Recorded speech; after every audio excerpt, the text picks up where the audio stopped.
How would you rate this GOP tax plan, looking at it from the long-range view?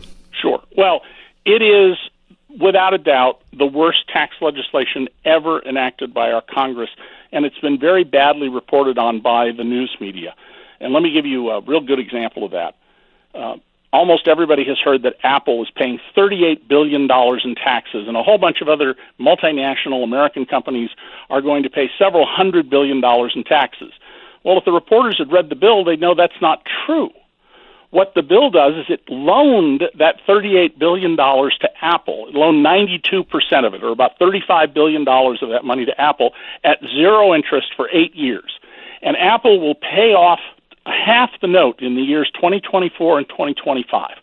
Now, can you imagine, Dan, how well off you would be if you're listening to this, how well off you would be if the government said, we're going to loan you at zero interest 92% of your income taxes for the year, and you can pay us back in the future and keep the investment earnings on that? I'll take that deal.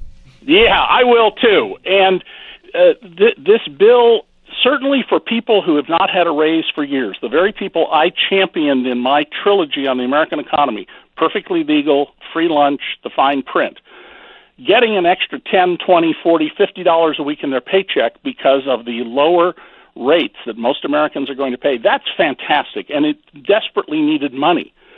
But this bill is being financed by borrowing more money. 80% of the benefits go to the 1% of individual Americans. More than half of that goes to the 1 in 1,000 households who make more than $2 million a year.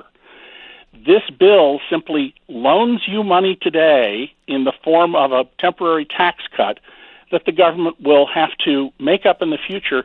And we've already seen the Republicans declare how they intend to do this. They're going to reduce benefits to children, to the disabled, to the elderly, to people who can't fight back.